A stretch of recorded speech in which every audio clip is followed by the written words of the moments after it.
CPT, vous êtes nommé juge et juge d'instruction au tribunal de première instance du Cap. La loi vous fait obligation avant votre entrée en fonction de prêter le serment du droit. Vous allez donner lecture, la main doit être levée.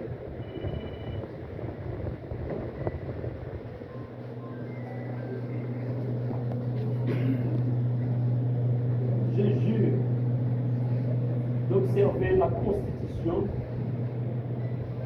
de suivre dans l'exercice de mes fonctions les lois de ma patrie, d'aider à la distribution d'une saine et impartiale justice et de me conduire en tout comme plaisir et royalement.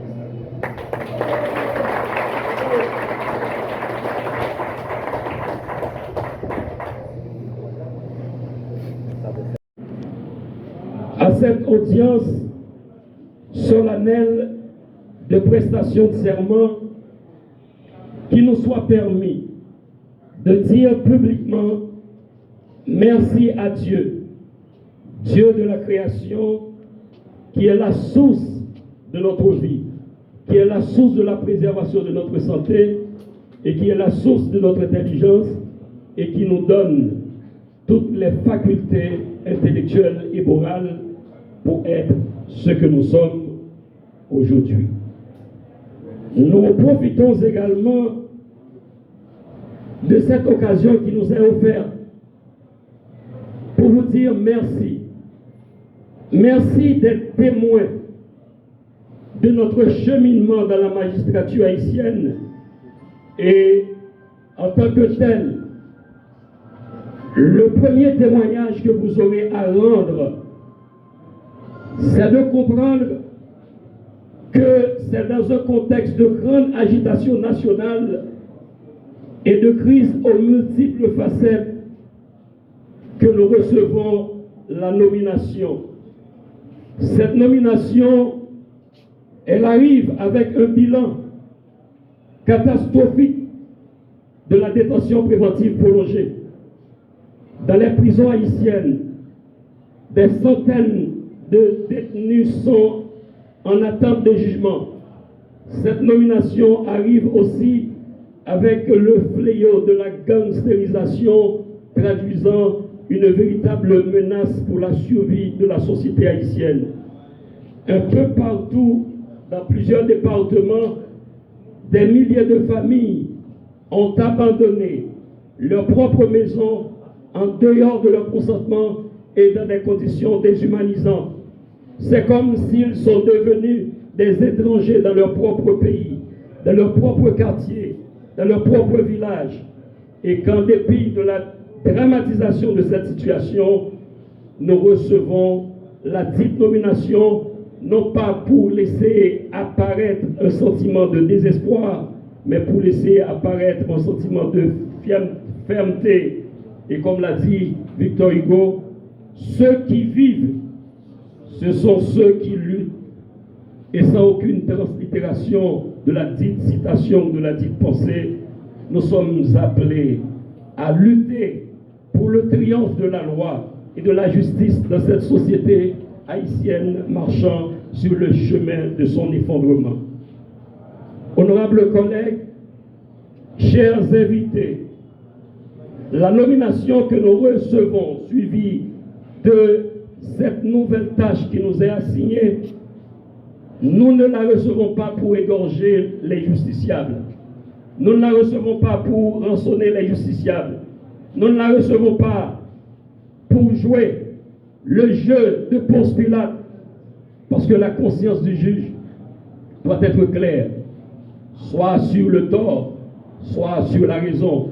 La conscience du juge doit être claire, soit sur la condamnation, soit sur la libération. La conscience du juge doit être claire, soit sur la culpabilité, soit sur l'innocence. Nous acceptons cette nomination pour participer à la distribution d'une justice de qualité, expression d'une grande impartialité avec un credo judiciaire, ne pas punir de moins, ne pas punir de plus, mais punir avec la juste mesure au regard de la loi et suivant les impératifs de notre conscience. Pour dire que les acteurs de la justice ont aujourd'hui un combat à mener pour dégager une autre vision de la magistrature et pour arriver à une valorisation réelle de la judicature, une valorisation réelle face au déséquilibre existant entre les trois grands pouvoirs de l'État, une valorisation réelle face à l'indifférence portée sur les demandes de promotion, sur les demandes de renouvellement de mandat.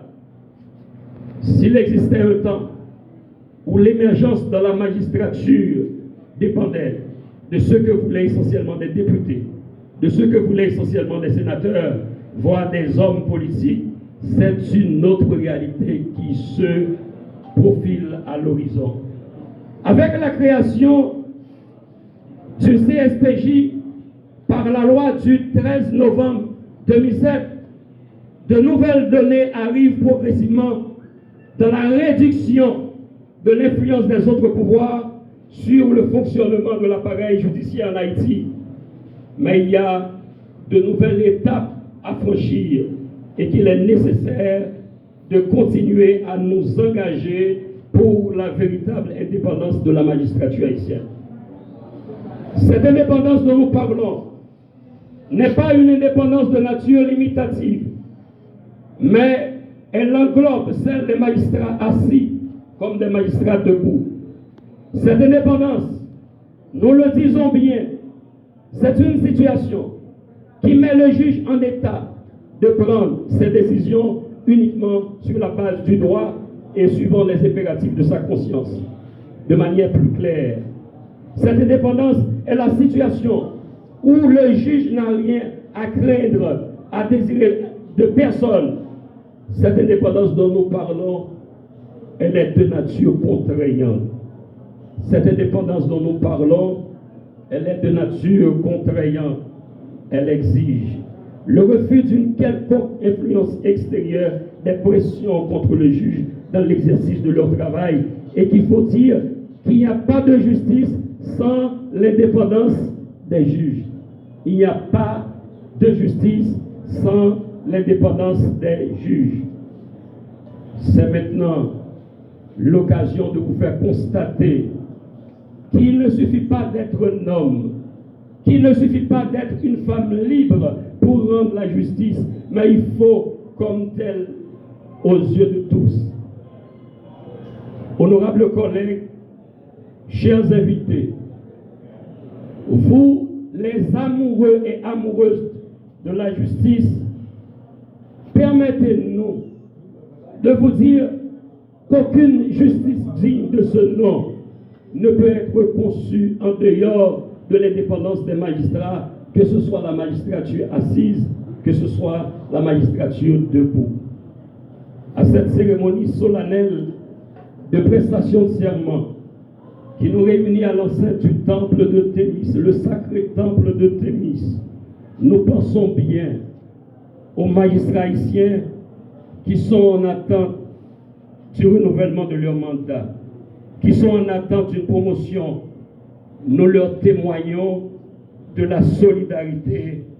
Oui, nous leur témoignons de la solidarité parce que le problème d'un juge, c'est le problème de tous les juges.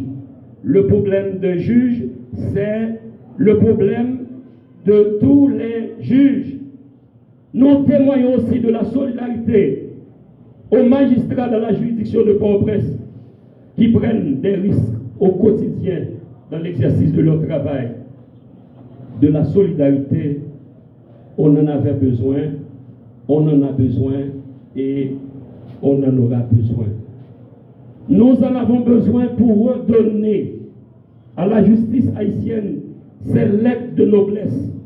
Nous en avons besoin pour défendre le principe de l'inamovibilité des juges, pour dire qu'ils ont droit au recours dans l'appréciation ou dans l'évaluation de leur dossier par devant le Conseil, conformément aux dispositions internationales et pour dire que les juges, dans l'évaluation de leur travail, dans l'évaluation de leur dossier, par devant la commission technique de certification, que le principe de la présomption d'innocence doit jouer en leur faveur. De la solidarité, nous en avons besoin pour développer des synergies qui valorisent nos actions respectives dans le déploiement du service public de la justice et pour nous outiller mutuellement au fait de renforcer nos capacités d'intervention dans l'accomplissement de nos missions respectives. À cette audience solennelle de prestation de serment, c'est le moment de remercier les membres du Conseil du pouvoir judiciaire qui nous ont fait l'honneur de nous accorder une nouvelle fois, de nous accorder une nouvelle marque de leur confiance. Nous leur demandons de compter non seulement sur la profondeur de notre engagement, mais aussi sur le sens de notre patriotisme.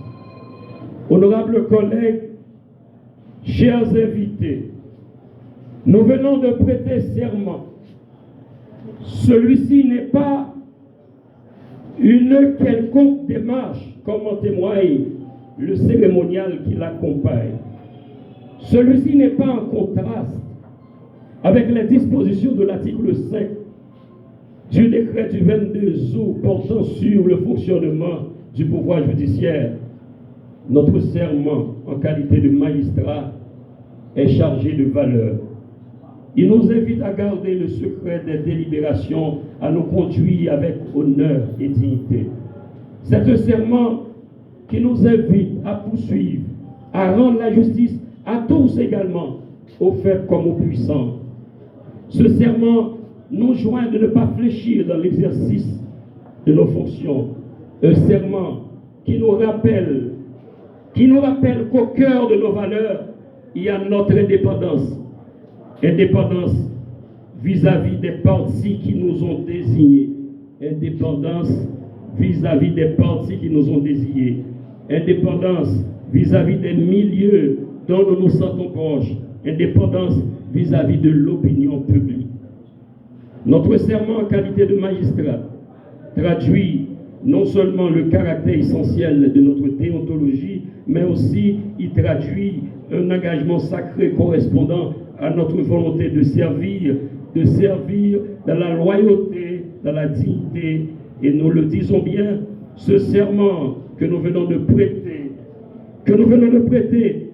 manifeste publiquement notre engagement au service de l'état de droit à travers les différentes fonctions que nous remplissons au sein de la juridiction et pour tout le temps où nous y exercerons. Ce serment nous donne un grand privilège, celui de rendre la justice au nom du peuple haïtien. Cette responsabilité est immense, mais elle doit être la manifestation du sens de l'honneur et de la probité.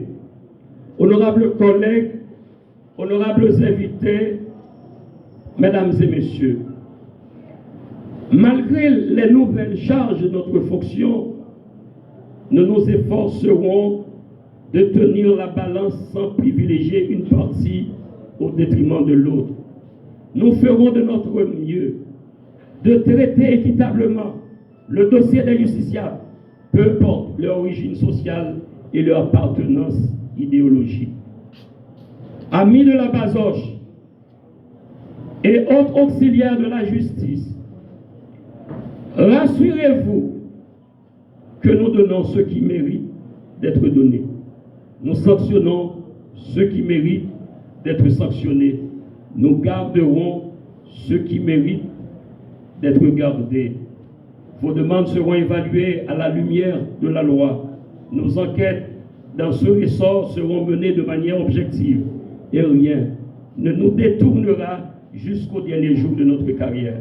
Ce sera toujours le même serviteur de la loi, doté d'une conscience professionnelle active. Peu importe ce qui arrivera, peu importe les circonstances, nous resterons esclaves de la loi qui est notre boussole.